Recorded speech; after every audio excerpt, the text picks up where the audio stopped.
Hello student, मैं Shivam Sharma talk on sociology channel में आपका स्वागत करता हूं।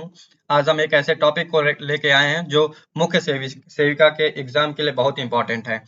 हम कुछ दिन मुख्य सेविका से रिलेटेड कुछ सीरीज चलाएंगे जिसमें मुख्य सेविका के सिलेबस में जो भी सोशियोलॉजी से रिलेटेड जो भी टॉपिक होंगे उनको कवर करते हुए चलेंगे और आगे चल के उसका प्रैक्टिस भी करेंगे, जिससे जो मुख्य सेविका का एग्जाम जो स्टूडेंट दे रहे हैं उनको मैटर ढूंढने में आसानी हो। और हम देख लेते हैं मुख्य सेविका के सिलेबस में कौन कौन से टॉपिक हैं जो जिसे हम कवर करेंगे। हम ये मुख्य सेविका का सिलेबस है, इस सिलेबस में कौन कौन से ऐसे टॉपिक है जिनको हम कवर करते हुए चलेंगे। तो इसमें हम देख लेते हैं point 2, point 2, point 3, point 4, point 5 और पॉइंट 6 को। पॉइंट 2 में क्या है? विवाह, परिवार, जाति, लिंग की असमानता, धर्म और भाषाएं।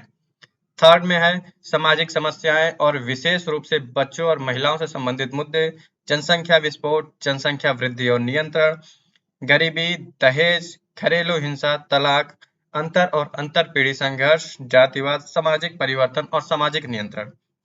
ये हमारे सारे टॉपिक हैं जिनको हम आगे पढ़ेंगे। एक एक करके हम इसे कवर कराएंगे और निरंतर प्रैक्टिस सेट कराएंगे, जिससे जो है कि आपकी दावेदारी इस भर्ती में बहुत अच्छी हो सके। आज का हमारा टॉपिक है विवाह। विवाह अर्थात मैरिज। हम जानने का प्रयास करेंगे मैरिज क्या है, विवाह क्या है, और इसको सबसे पहले हम एक रफ वर्क में एक साधारण भाषा में जानने का प्रयास करेंगे। चलिए हम समझने का प्रयास करते हैं विवाह क्या है। आप लोग गए होंगे, पहले तो हम एक पृष्ठभूमि बनाते हैं विवाह क्या है। आप लोग गए होंगे, आप लोग देखे होंगे, सभी जाते हैं, सभी के घर में कोई ना कोई शादियां पड़ी होंगी और सभी लोग जाते हैं। तो सबसे पहले हम देखेंगे वहां होता क्या है। वहाँ क्या होता है? एक दुल्हन होती है, एक दूल्हा होता है, एक फीमेल और एक मेल होते हैं। ठीक। इनमें क्या होता है? इनको बैठाया जाता है, वरमाला पहनाया जाता है, कुछ मंत्रोच्चार होता है, मंत्र पढ़ा जाता है, या हिंदुओं में तो मंत्र मंत्र वगैरह पढ़ा जाता है, मुस्लिम में करारनामा होता है, हामी भराई जाती है, और सुबह होते ही आप लोग देखते हैं, कहते हैं विवाह संपन्न हुआ। तो आखिर इसमें हुआ क्या? और ये विवाह जो संपन्न हो गया, आखिर ये किस लिए हुआ? ऐसा करने की क्या जरूरत थी? इतने खर्चे करने की क्या जरूरत थी? तो आज हम इसको जानने का प्रयास करेंगे। ठीक। और विभिन्न समाजों में किस किस किस तरह के विवाह होते हैं, क्या हम जो विवाह देखते हैं केवल यही एक विवाह तरीका है या कुछ और भी तरीके हैं विवाह के? इसको हम जानने का प्रयास करेंगे इस वीडियो में। चलिए हम समझते हैं अब विवाह क्या है। तो विवाह क्या है? एक या एक स्त्री, एक या एक से अधिक स्त्री, एक या एक से अधिक पुरुषों के साथ संबंध स्थापित करे, और संबंध कैसा? यौन संबंध स्थापित करे, और उससे जन्मे बच्चे को एक सामाजिक स्वीकृति मिल सके। ये एक ऐसी संस्था बना दी गई है जिसे विवाह नाम दे दिया गया है। ठीक। विवाह को आप समझे। चलिए हम देख लेते हैं फिर से एक बार। एक या एक से अधिक स्त्री का एक या एक से अधिक पुरुषों के साथ यौन संबंध स्थापित करना और इससे जन्मे बच्चों को सामाजिक स्वीकृति या वैधानिक स्वीकृति, उसके अधिकारों को मानना ही विवाह कहलाता है। एक विवाह एक क्या है? संस्था है। समझ में आया? चलिए हम आगे बढ़ते हैं और एक एक चीजों को जानने का प्रयास करते हैं। विवाह क्या है? सबसे पहली बात तो ये जानेंगे, विवाह सार्वभौमिक संस्था है। सार्वभौमिक संस्था का मतलब ये हर समाज में पाई जाती है, विश्व के हर कोने में विवाह नामक संस्था पाई जाती है। वो अलग बात है कि हर समाजों में अलग अलग रूप में ये संस्था पाई जाती है। चले हम आगे बढ़ते हैं और सबसे पहले जानने का प्रयास करते हैं कि कुछ विद्वानों ने, कुछ समाजशास्त्रियों ने इसके बारे में कैसे कैसे अपनी राय व्यक्त की है। चलिए देखते हैं, वेस्ट मार्क के बारे में देखते हैं। वेस्ट मार्क क्या कहते हैं? वेस्ट मार्क, देखिए ये जो थिंकर है ये पूछे जा सकते हैं, और इनको याद करने के लिए इनको इट इज एकदम ऐसे ही याद करना पड़ता है, और याद करने के लिए कुछ इसमें कीवर्ड होते हैं। उन कीवर्डों को ध्यान में रख के आप जो है कि इनको आसानी से कर सकते हैं ऐसे क्वेश्चन को। चलिए हम देखते हैं वेस्ट मार्क क्या कहते हैं। वेस्ट मार्क, सबसे पहले वेस्ट मार्क का अगर कीवर्ड आप देखेंगे तो यहाँ वेस्ट मार्क को समझ लेते हैं, उसके बाद इनके कीवर्ड को हम बता देंगे एक एक करके। तो वेस्ट मार्क कहते क्या है? वेस्ट मार्क कहते हैं कि विवाह एक या एक से अधिक पुरुषों का एक या एक से अधिक स्त्रियों के साथ होने वाला संबंध है। इनका मेन कीवर्ड यही है। ठीक। एक या एक से अधिक पुरुषों और एक या एक से अधिक स्त्रियों, इनके बीच होने वाला संबंध विवाह कहलाता है, जिसे प्रथा या कानून स्वीकृति देती है, जिसे वहां की जो प्रथाएं हैं और कानून जो है उसको स्वीकृति प्रदान करती है, और जिसमें संगठन में आने वाले दोनों पक्षों, वर पक्ष और वधु पक्ष एवं उनसे उत्पन्न, वर पक्ष या वधु पक्ष का मतलब क्या हुआ, दुल्हन और दूल्हा, और उनसे उत्पन्न जो बच्चे जन्म लेते हैं उनके कर्तव्यों का समावेश होता है। अर्थात क्या होता है, जो हम अभी ऊपर समझाए हैं, एक या एक से अधिक पुरुष और एक या एक से अधिक स्त्री, दोनों का क्या होता है, योग होता है, दोनों का जुड़ाव होता है, और उनसे जो बच्चे जन्म लेते हैं उनके अधिकारों और कर्तव्यों का समावेश होता है, उनको सामाजिक स्वीकृति, उनको जो है प्रथागत या कानूनी स्वीकृति प्रदान होती है। आई होप ये चीजें आपको समझ में आ गई होंगी।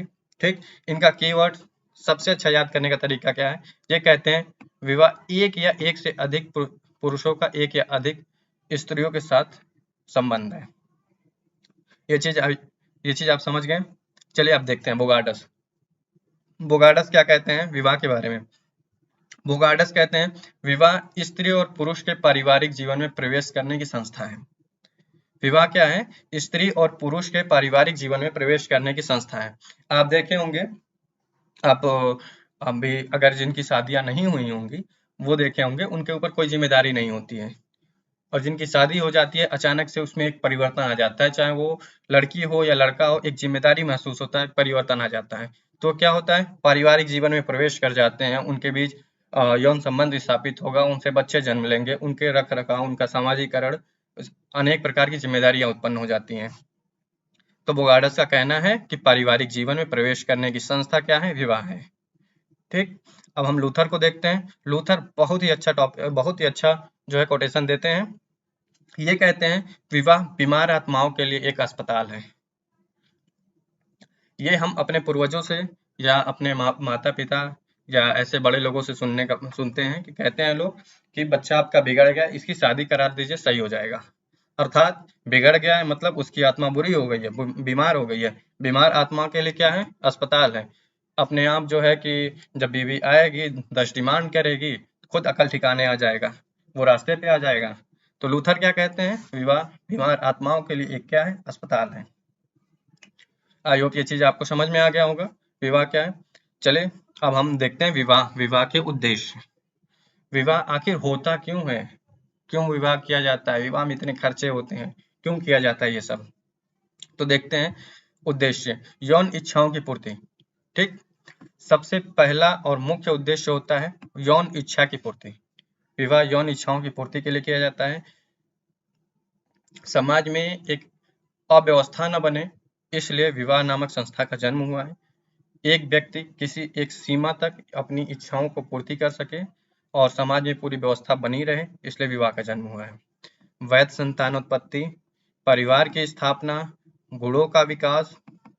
विवाह से परिवार की स्थापना होती है, गुणों का विकास होता है। गुणों का विकास होने का मतलब है कि आपको जो है कि आप जो है कि विवाह के बाद कुछ लोग होते हैं जो जिम्मेदार होते हैं, कुछ लोग विवाह के पहले भी जिम्मेदार हो जाते हैं, कुछ लोग विवाह के बाद जिम्मेदार होते हैं, उनके ऊपर जिम्मेदारियां पड़ती हैं, तो उनके अंदर अलग अलग तरह के गुणों का विकास होता है।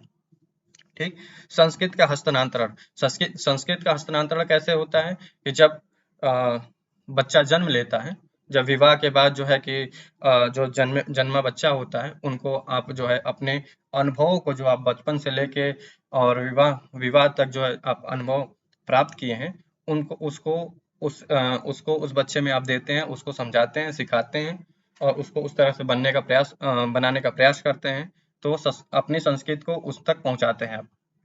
तो संस्कृत का हस्तांतरण हो गया। धार्मिक एवं सामाजिक उद्देश्यों की पूर्ति होती है इसमें आर्थिक सहयोग होता है। ठीक, आर्थिक सहयोग कैसे होता है, वर पक्ष वधु पक्ष को, और वधु पक्ष वर पक्ष को जो है कि आर्थिक सहयोग देता है, और पति पत्नी को भी आर्थिक सहयोग में सम्मिलित होते हैं। चलिए हम एक थिंकर है मर्डाक के बारे में जाने। मर्डाक क्या कहते हैं, मर्डाक कहते हैं, मर्डाक सबसे पहले विश्व के 250 समाजों का अध्ययन किए हैं। ये जानने योग्य है कि मर्डाक जो है 250 समाजों का अध्ययन किए, और इस अध्ययन करके ये बताते हैं कि परिवार जो है क्या है, सार्वभौमिक संस्था है। मतलब मर्डाक जितने परिवारों का, समाजों का अध्ययन किए हैं, उस हर परिवार में विवाह नामक संस्था किसी न किसी रूप में पाई जाती थी। ठीक, और विवाह के इन्होंने 3 उद्देश्य बताए। हर समाजों में ये विवाह नामक संस्था को क्या बताया? सार्वभौमिक बताया कि हर समाज में विवाह नामक संस्था किसी न किसी रूप में पाई जाती है और उनके 3 उद्देश्य होते हैं। और वो 3 उद्देश्य कौन से हैं? पहला उद्देश्य यौन संतुष्टि, दूसरा है आर्थिक सहयोग, तीसरा है संतानों का समाजीकरण एवं पालन पोषण। ये मर्डॉक है, मर्डॉक कहते हैं। चलिए अब हम आगे बढ़ते हैं और देखते हैं विवाह के प्रकार। ठीक, विवाह के प्रकार। विवाह के हालांकि कई प्रकार हैं, लेकिन मुख्य आसानी से पढ़ने के लिए, जानने के लिए विवाह को कुछ वर्गों में डिवाइड कर दिया गया है। यहाँ पे एक फिगर दे दिए हैं हम, जिसको आगे हम डिस्क्राइब किए हुए हैं अच्छे से। चलिए हम देखते हैं विवाह के प्रकार, टाइप्स ऑफ मैरिज। तो विवाह के सबसे पहला जो प्रकार होता है एक विवाह, दूसरा बहुविवाह। विवाह का पहला प्रकार क्या है? एक विवाह, दूसरा है बहुविवाह। एक विवाह को हम जानेंगे, एक विवाह क्या होता है। चलिए हम देखते हैं मोनोगैमी क्या होता है। एक विवाह एक ऐसा प्रकार होता है जिसमें एक समय में एक पुरुष एक समय में एक स्त्री के साथ विवाह करता है। ठीक, देखिए फिर से ध्यान से सुनिए। एक विवाह क्या होता है? एक समय में एक पुरुष एक स्त्री के साथ विवाह करता है, उसे एक विवाह कहा जाता है। ठीक, ये एक विवाह भी दो प्रकार के होते हैं। ये एक विवाह भी कितने प्रकार के होते हैं? 2 प्रकार के होते हैं। चलिए हम आगे देखेंगे। पहले यहाँ थोड़ा सा इस चीजों को समझ लें कि हमारे हिंदू विवाह अधिनियम जो है, हिंदू विवाह एक्ट जो है, हिंदू मैरिज एक्ट 1995 बहुत ही इंपॉर्टेंट है। इसको आप नोट कर लीजिएगा और याद कर लीजिएगा अच्छे से। यहाँ देख लीजिए, हिंदू विवाह अधिनियम 1955। इसमें एक विवाह को ही विवाह का आवश्यक रूप माना है। एक विवाह को ही हमारा हिंदू विवाह अधिनियम जो है मान्यता प्रदान करता है। चलिए, और मैलिनोवस्की देखिए कहते हैं, मैलिनोवस्की कहते हैं एक विवाह ही विवाह का सच्चा स्वरूप है, रहा था और रहेगा। मैलिनोवस्की क्या कहते हैं? एक विवाह को ही विवाह का सच्चा स्वरूप मानते हैं और कहते हैं इसका अस्तित्व आज है, पहले भी था और आगे भी रहेगा। ठीक, और एक विवाह कितने प्रकार के होते हैं? 2 प्रकार के होते हैं। कौन कौन से? पहला तो होता है क्रमिक एक विवाह, दूसरा होता है एकल एक विवाह। क्रमिक एक विवाह क्या होता है? सीरियल मोनोगैमी क्या होता है? इसको हम जानने का प्रयास करेंगे। सीरियल मोनोगैमी अर्थात एक समय में एक पुरुष एक ही स्त्री के साथ विवाह करेगा। एक समय में एक पुरुष एक ही स्त्री के साथ विवाह करेगा, लेकिन उस स्त्री के मरने के बाद या मृत्यु के बाद या तलाक के बाद वो फिर दूसरा विवाह कर सकता है। ठीक, यहाँ समझिए, यहाँ क्रमिक एक विवाह का क्या मतलब है? क्रम से। ठीक, एक पुरुष है, वो एक स्त्री के साथ विवाह करता है, एक स्त्री के साथ ये विवाह किया, कुछ समय बाद इस स्त्री को किसी कारणवश मृत्यु हो गया या तलाक हो गया। तलाक होने के बाद ये जब स्त्री नहीं रही, कानूनी तौर पे भी ये वैधानिक तौर पे ये स्त्री उस पुरुष की जो है पत्नी नहीं रही, तो उसके बाद क्या हुआ? यहाँ पे फिर पुरुष दूसरा विवाह कर लिया। ठीक, इसको कहते हैं क्रमिक एक विवाह। मतलब एक विवाह के बाद एक विवाह हुआ, वो विवाह टूटने के बाद फिर दूसरा विवाह हो जाना, उसको क्रमिक एक विवाह कहा जाता है। फिर दूसरा कौन सा है? दूसरा है एकल एक विवाह। एकल एक विवाह क्या क्या होता है? एकल एक विवाह एक पुरुष पूरे जीवन केवल एक ही स्त्री के साथ विवाह करता है, अर्थात एक उस स्त्री की मृत्यु हो जाने पे या उस स्त्री से तलाक हो जाने के बाद भी वो अकेला रहता है, वो फिर दूसरा विवाह नहीं करता है पूरे जीवन पर्यंत। इसको कहते हैं एकल एक विवाह। चलिए हम आगे देखते हैं। यहाँ तक आपको बातें समझ में आ गई होंगी। अगर इसमें कोई भी डाउट हो आपको तो कमेंट बॉक्स में जरूर बताइएगा, हम आपको वहाँ तुरंत जो है कि क्लियर करने की कोशिश करेंगे। अब हम दूसरा देखते हैं बहुविवाह। विवाह के 2 प्रकार हम बताए थे। पहला एक विवाह में क्रमिक एक विवाह और एकल एक विवाह। ठीक, अब हम दूसरा देखते हैं बहुविवाह। बहुविवाह मतलब पॉलीगैमी। बहुविवाह क्या कहते हैं? बहुविवाह क्या होता है पहले ये जानेंगे। बहुविवाह क्या होता है? एक समय में एक पुरुष एक से अधिक स्त्री के साथ विवाह करता है, या एक से अधिक पुरुष एक या एक से अधिक स्त्री के साथ विवाह करता है, उसे बहुविवाह कहते हैं। बहुविवाह के 4 स्वरूप होते हैं। अलग अलग समाजों में बहुविवाह के अलग अलग स्वरूप पाए जाते हैं। हम इसके 4 स्वरूप देखेंगे। पहला है बहुपति विवाह, दूसरा बहुपत्नी विवाह, तीसरा द्विविवाह, चौथा यहाँ हम देखेंगे पहला क्या है? बहुविवाह में पहला है बहुपति विवाह, दूसरा क्या है? बहुपत्नी विवाह, तीसरा क्या है? द्विपत्नी विवाह, चौथा समूह विवाह। ठीक, अब हम इन सारे विवाह को एक एक करके जानने का प्रयास करेंगे। चलिए पहले देख लेते हैं बहुपति विवाह क्या होता है। बहुपति विवाह, जैसा कि आप नाम से जानते हैं, बहुपति विवाह मतलब एक स्त्री और पतियों की संख्या कई। एक स्त्री और पतियों के संख्या कई, मतलब इसे कहते हैं बहुपति विवाह। ठीक, चीजें समझे। ये क्या है, ये फीमेल है और ये मेल है। ठीक, ये इनके सारे हस्बैंड है। ठीक, मतलब एक स्त्री का एक से अधिक पुरुषों के साथ संबंध हो, उसे क्या कहते हैं, बहुपति विवाह कहते हैं। चलिए हम देख लेते हैं। बहुपति विवाह भी दो प्रकार का होता है। बहुपति विवाह कितने प्रकार के होते हैं, दो प्रकार के। और वो कौन कौन से होते हैं, वो होते हैं भ्रातृक बहुपति विवाह, अभ्रातृक बहुपति विवाह। ठीक, चलिए यहाँ समझिए पहले। बहुविवाह चार प्रकार का होता है। कौन कौन सा, बहुपति विवाह, बहुपत्नी विवाह, द्विपत्नी विवाह और समूह विवाह। ठीक, अब हम समझेंगे पहले क्या बहुपति विवाह। बहुपति विवाह क्या होता है, बहुपति विवाह का मतलब होता है बहुत पति। ठीक, बहुत पति, एक वाइफ और उसकी कई पति। ठीक, एक स्त्री का जो वैवाहिक संबंध होता है वो कई पतियों के साथ होता है, उसे बहुपति विवाह कहते हैं। और ये बहुपति विवाह प्रचलित कहाँ कहाँ है, तो ये जौनसार, बाबर, खस और टोडा और नायर जनजातियों में है। इसको आप याद रखेंगे, ये क्वेश्चन आता है कि किस में बहुपति विवाह है, किस में बहुपत्नी विवाह है। ठीक, अब हम आगे देखेंगे। बहुपति विवाह दो प्रकार के होते हैं, भ्रातृक बहुपति विवाह और भ्रातृक बहुपति विवाह। भ्रातृक बहुपति विवाह में क्या होता है कि एक स्त्री का जो कई पतियों के साथ संबंध होता है, कई पतियों के साथ जो विवाह होता है, वो सारे आपस में भाई होते हैं। भ्रातृक बहुपति विवाह क्या होते हैं, एक स्त्री के जितने भी पति होते हैं वो सारे क्या होते हैं, आपस में भाई होते हैं। अभ्रातृक बहुपति विवाह क्या होते हैं, यहीं पे हम ये जान लेंगे।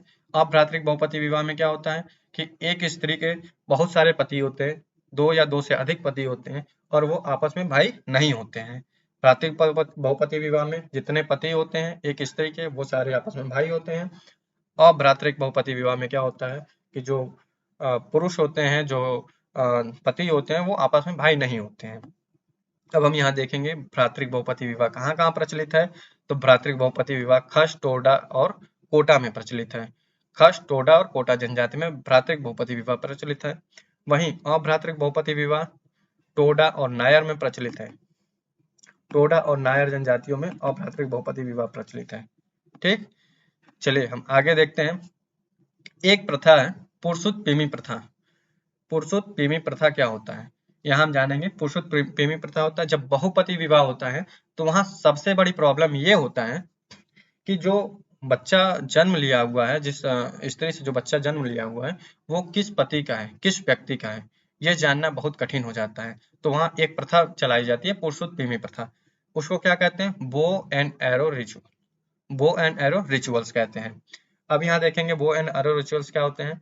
तमिलनाडु की नीलगिरी पर्वत में एक टोडा जनजाति रहती है। वो वहां दरअसल होता क्या है कि एक स्त्री के साथ जो ढेर सारे पति हैं, वो यौन संबंध तो स्थापित करते हैं, लेकिन वास्तविक जो जो बच्चा जन्म लेता है, उसका वास्तविक पिता कौन है, वहाँ जरूरी नहीं है कि वहाँ पिता को दो तरह से निर्धारण किया जाता है। एक प्राणीशास्त्रीय पिता, एक जो है जो वास्तविक पिता है, और दूसरा सामाजिक पिता।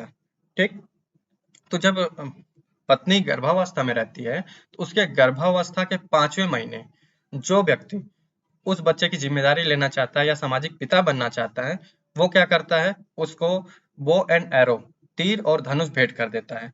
जो तीर और धनुष भेंट करेगा वही उस बच्चे का जो है सामाजिक पिता बन जाता है। ये चीज समझ में आ गया होगा, पुरुषोत्त प्रेमी प्रथा कहलाता है। चलिए अब आगे बढ़ते हैं और जानने का प्रयास करते हैं बहुपति विवाह का कारण आखिर क्या था।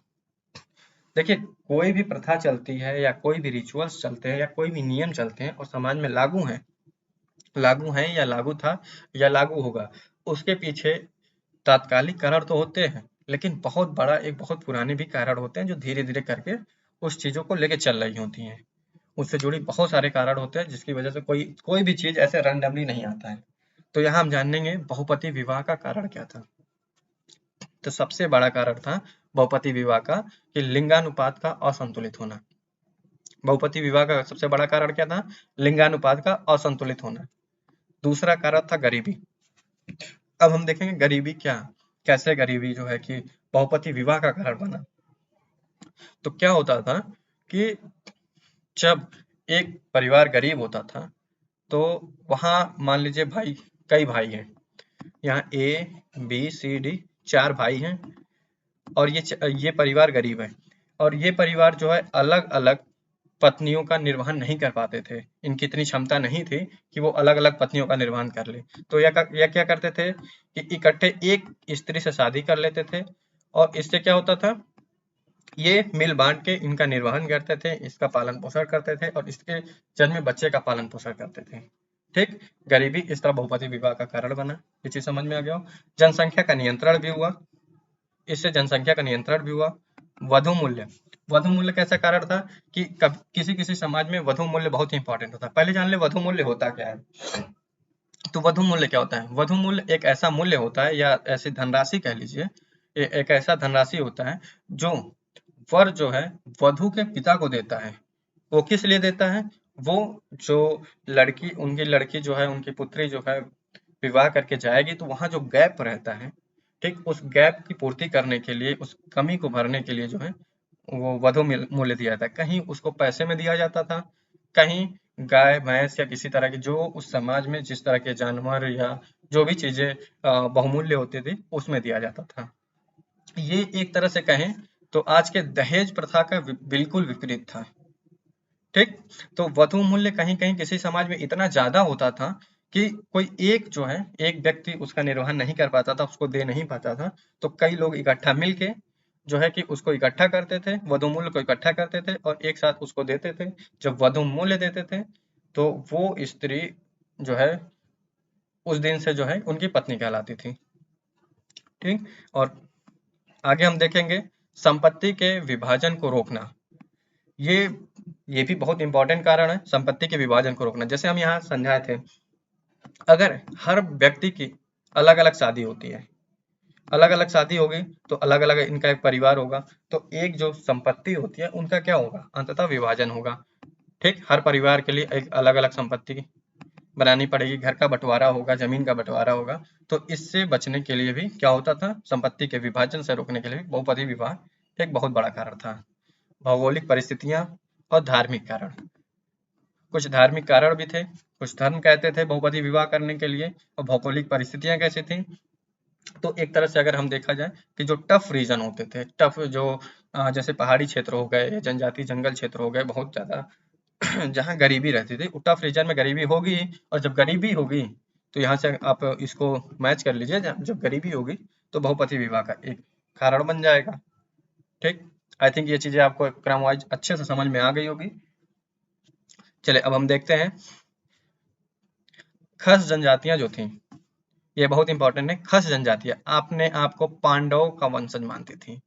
ठीक, अब यहाँ हम देखिए धार्मिक कारण के रूप में देख लीजिए इसे। ठीक, खस जनजातियां अपने आप को क्या मानती थी, पांडवों का वंशज, इसलिए वो क्या करती थी, द्रौपदी विवाह। ठीक, ये एक बहुपति विवाह का जो है, बहुपति विवाह की तरह से है द्रौपदी विवाह कि पांच पांडव एक ही महिला से विवाह किए थे, द्रौपदी विवाह। चलिए ये बहुपति विवाह आपको अच्छे से समझ में आ गया होगा। अगर फिर भी कोई भी दिक्कत होती हो तो आप कमेंट में जरूर पूछ लीजिएगा, और अगर हमसे कोई गलती हुई हो तो वो भी कमेंट में जरूर बताइएगा। चलिए हम आगे देखते हैं बहुपत्नी विवाह। अब हम यहाँ जानेंगे बहुपत्नी विवाह। बहुपत्नी विवाह क्या है? बहुपति विवाह हम अच्छे से समझ गए, अब बहुपत्नी विवाह समझेंगे। बहुपत्नी विवाह क्या है? बहुपति विवाह का जस्ट विपरीत है। कैसे? कि यहाँ पे एक पति होता था, एक पुरुष होता था, और एक पुरुष का कई स्त्रियों के साथ विवाह होता था। एक पुरुष का दो या दो से अधिक स्त्रियों के साथ विवाह होना ही बहुपत्नी विवाह कहलाता था। इसमें स्त्रियों की संख्या अधिक होती थी। ये ज्यादातर धनी वर्गों में पाया जाता था। पुराने राजा महाराजा को आप देखें तो एक से अधिक स्त्रियों को रखना उनका शौक था, और उनकी जो है कि आलीशान जीवन जीने का एक तरीका था। तो और ये कुछ जनजातियों में प्रचलित था, जैसे नागा, गोंड, बैगा, भील, नंबूदरी, ब्राह्मण। ठीक, इन जनजातियों में भी ये बहुत ही प्रचलित था।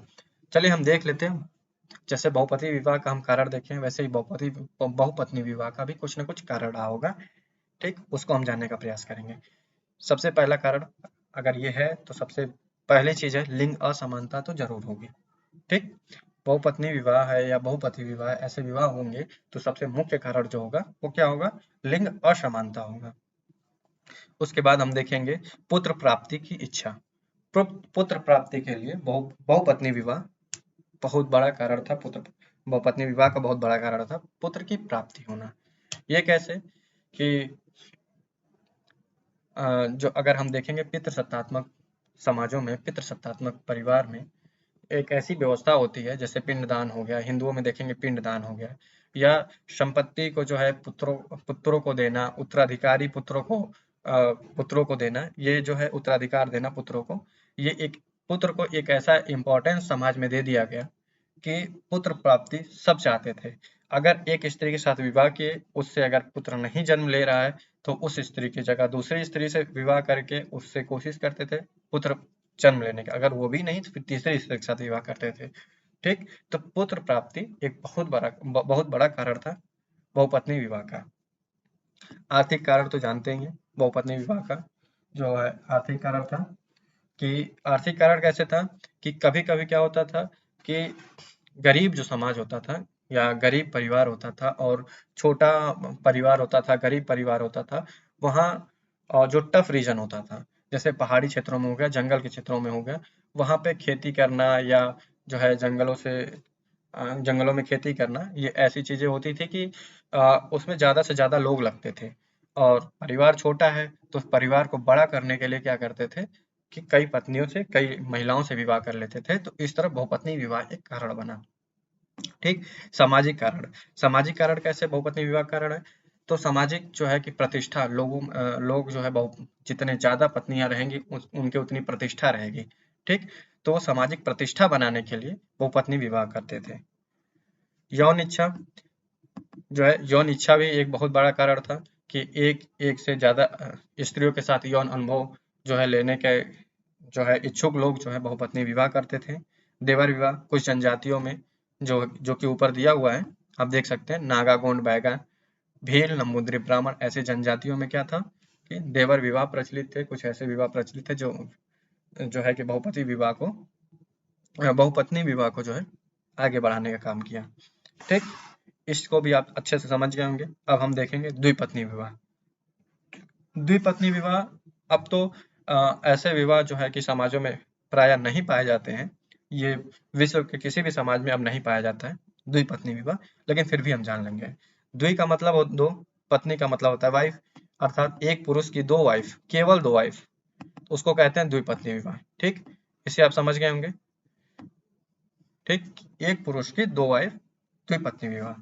ये जो है आर आरेगन तथा एस्किमो जनजातियों में प्रचलित था ऐसी प्रथा, जो कि अब नहीं है। ठीक, आगे हम समूह विवाह को देखेंगे। ग्रुप मैरिज क्या है, जैसा कि नाम से ही प्रतीत होता है, समूह में विवाह करना, अर्थात पुरुषों का एक समूह स्त्रियों के एक समूह से विवाह करता था, उसे समूह विवाह कहा जाता था। मतलब ये पुरुष आपस में भाई होते थे, स्त्री आपस में बहन होती थी। ये समूह जो है पुरुषों का पूरा समूह, 2 3 4 भाई, 2 3 जो है कि जितने भी बहनें होती थी, उनके पूरे समूह से विवाह कर लेते थे, तो उसे क्या कहते थे, समूह विवाह कहते थे। ठीक, ये चीजें आपको यहाँ तक समझ में आ गई होंगी। जो बहुविवाह आपको समझ में, एक विवाह और बहुविवाह दोनों आपको समझ में आ गया होगा। अब हम इससे आगे चलते हैं और थोड़ा सा जानते हैं विवाह के कुछ और भी प्रकार होते हैं। यहाँ हम देखेंगे अधिमान्य विवाह क्या होता है, प्रेफरेंशियल मैरिज।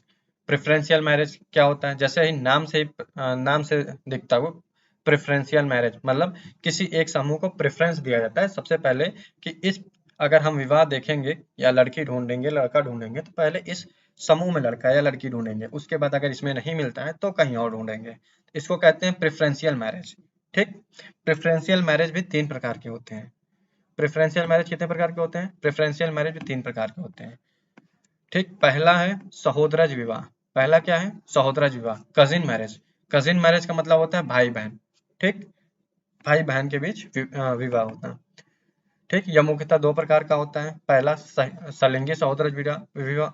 ठीक, कजिन मैरिज, फिर दूसरा होता है क्रॉस कजिन मैरिज। ठीक, इसमें सलिंगी में क्या होता है कि एक ही लिंग के जो है भाई बहन होते हैं। ठीक, जो सलिंगी सहोदर विवाह कहलाते हैं, जिसमें एक ही लिंग के भाई बहन जैसे चचेरे मौसेरे भाई बहन होते हैं। दूसरा होता है विलिंगी सहोदर विवाह, क्रॉस कजिन मैरिज। इस प्रकार के विवाह में विषम लिंगी सहोदरज होते हैं। विषम लिंगी सहोदरज मतलब ममेरे फुफेरे भाई बहन। ठीक, इसे जो है विषम लिंगी सहोदरज विवाह कहते हैं, क्रॉस कजिन मैरिज कहा जाता है। अब हम यहाँ देखेंगे देवर विवाह। देवर विवाह और साली विवाह, दूसरा तीसरा ये। देवर विवाह कहते हैं लेवीरेट और साली विवाह कहते हैं सोरोरेट। देखिए देवर विवाह हिंदी बहुत कम पूछता है, अगर कहीं लिखता है तो सीधा देवनागरी लिपि में लिख देता है लेवीरेट सेरोरेट। ठीक, सोरोरेट, इसको ध्यान रखिएगा और इसको याद कर लीजिएगा अच्छे से। चलिए हम देखते हैं देवर विवाह क्या होता है। इसमें देवर विवाह में होता क्या है कि इसमें मृतक पति के छोटे भाई से विवाह होता है। ठीक, जैसे मान लीजिए एक व्यक्ति है जो शादी किया। ठीक, इस व्यक्ति की इस लड़की से शादी हुआ और ये लड़का जो है एक्सपायर कर गया, देहांत हो गया या मृत्यु हो गया इस व्यक्ति का। तो इसका जो छोटा भाई होगा, ठीक, इसका छोटा भाई होगा, वो अपनी भाभी से विवाह कर लेगा। इसको कहते हैं देवर विवाह। ठीक, इसको कह सकते हैं आप भाभी भाभी से विवाह करना या भाभी विवाह या देवर विवाह। ठीक, ये चीज समझ में आ गया। अब हम देखेंगे शाली विवाह क्या होता है। ठीक, इसी प्रकार का है शाली विवाह, थोड़ा सा अंतर है।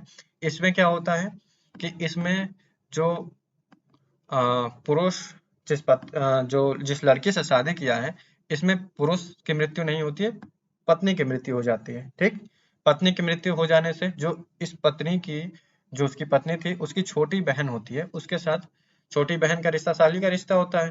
ठीक, जीजा साली का रिश्ता होता है। तो जो ये छोटी बहन होती है वो क्या करती है, विवाह कर लेती है। ठीक, इसको कहते हैं शाली विवाह, सोरोरेट विवाह। ठीक, ये चीजें आपको समझ में आ गई होंगी। आगे जो है हम इस विवाह में एक वीडियो और बनेगा जिसमें हिंदू विवाह, मुस्लिम विवाह और कुछ हिंदू और मुस्लिम विवाह के अधिनियम भी हैं, जो भारतीय अधिनियम है, उनको भी हम जो उस वीडियो में लाएंगे।